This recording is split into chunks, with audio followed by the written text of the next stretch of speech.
I'm going to focus this talk more so on clinical presentation and echo diagnosis because that's what I know best, but with the key message that if we find the patients, then we can get them to these now life-saving therapies. So these are some objectives, and I'll start with a quiz. So which one of these echoes is amyloid? So take a look at these, and I'll come back to them at the end of the presentation.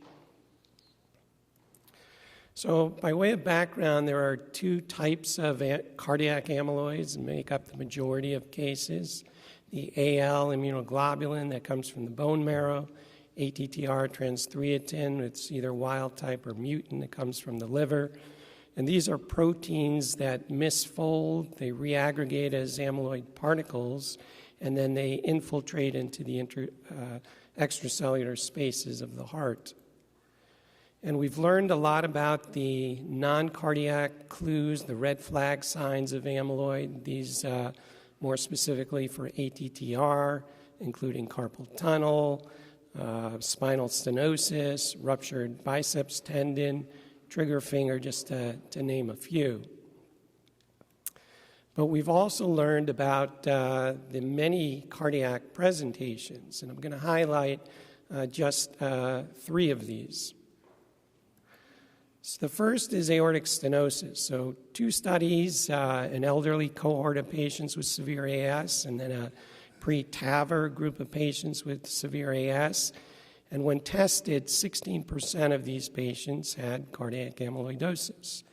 And this has led to a risk score called the RAISE scale that helps us predict with these 6 variables which of the patients with AS may have amyloid. And then the second population is HFpEF patients. This is a study, HFpEF patients with increased wall thickness. They all had technetium pyrophosphate scans, and 13% had ATTR wild type. And then a third population is HCM patients. This from the Tufts Leahy Clinic, HCM clinic, patients presumed to have HCM. They all went for technetium pyrophosphate, and 3% had ATTR. So 16% AS patients, 13% HFpEF patients, and 3% of HCM patients. So how do we make this diagnosis in the echo lab? Well, this usually starts with increased wall thickness. It's very unlikely to have amyloid with normal wall thickness. Can happen, but very early or very late. So we go through one of these algorithms, and especially if we have unexplained increased wall thickness, and we have at least one of these non-cardiac or cardiac variables, we should think about amyloid. This is a summary of the many 2D Doppler and strain findings with cardiac amyloidosis, and I'm going to point out a few pearls when you read your echocardiograms. The first is that any shape can be amyloidosis. We used to think that there were patterns that were specific for HCM, asymmetric hypertrophy, sigmoid septum, reverse septal curvature, but we've learned from the MRI studies that these are commonly seen with ATTR as well. The next pearl, we saw this yesterday during Jeopardy. This is the 3-5 sign. This is tissue Doppler of the mitral annulus. And when all of the S prime, E prime, and A prime are all less than 5, this is suggestive of amyloid. It's something that you just don't typically see with hypertrophic cardiomyopathy, to see annular velocities that are this low. The next pearl is to look at stroke volume. You know, we often think of cardiac amyloidosis as a disease of congestion, congestive heart failure. But for many patients, it's a disease of low output state.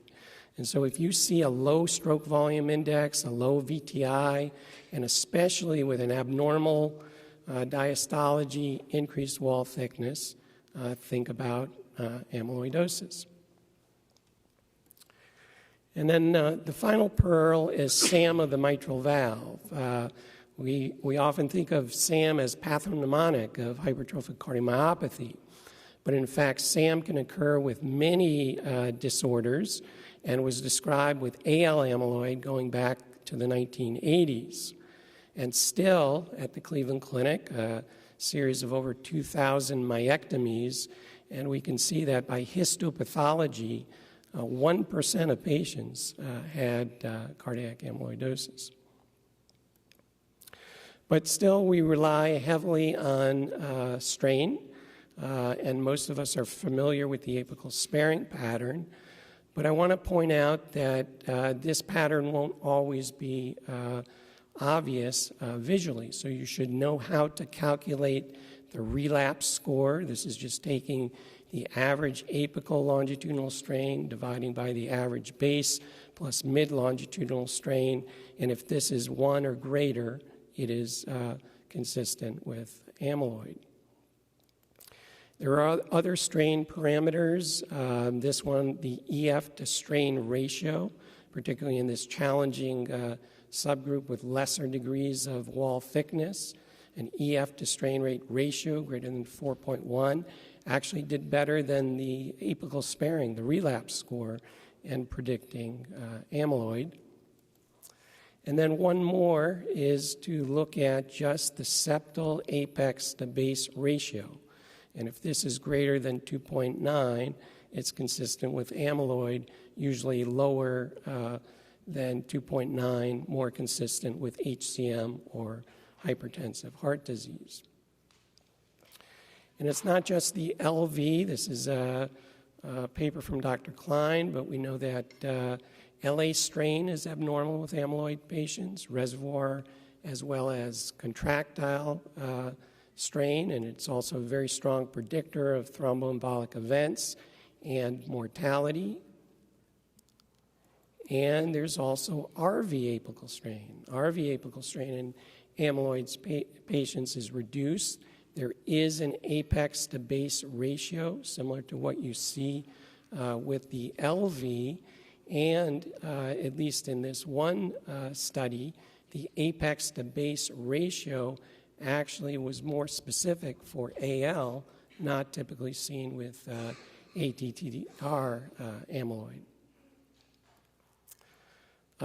There is artificial intelligence, of course, is everywhere. There's machine learning studies that have identified important features of amyloid in this study, a lower mitral valve A-wave velocity, lower strain, higher posterior wall thickness were all predictive of amyloid.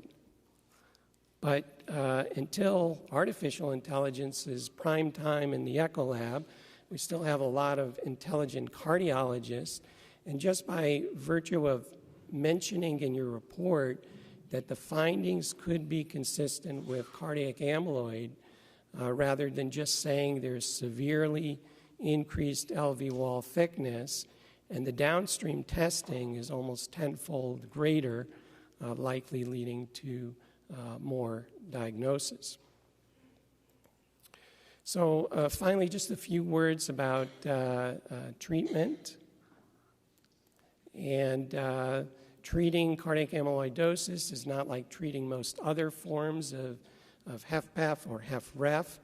GDMT is less well tolerated. There's a narrow range of euvolemia, ARNIs, and beta blockers, especially with restrictive physiology, can sometimes worsen the condition. But the big excitement is about targeted therapy, disease-modifying therapies, both stabilizers and silencers.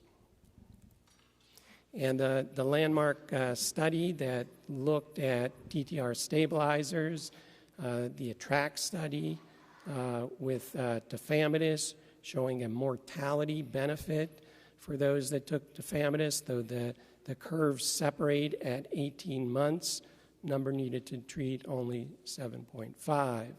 And very similar findings with the other TTR stabilizer, acoramidis. And then just a brief mention about the next generation of medications, which will be the TTR mRNA silencers. And this is the Helios B trial of vutrisiran. This is already approved for neuropathy, but likely to be approved for cardiomyopathy very soon. So finishing up back to the quiz, all of these, in fact, are variations of cardiac amyloidosis. This one with SAM, one with reverse septal curvature. These were at first thought to be HCM, so a delayed diagnosis.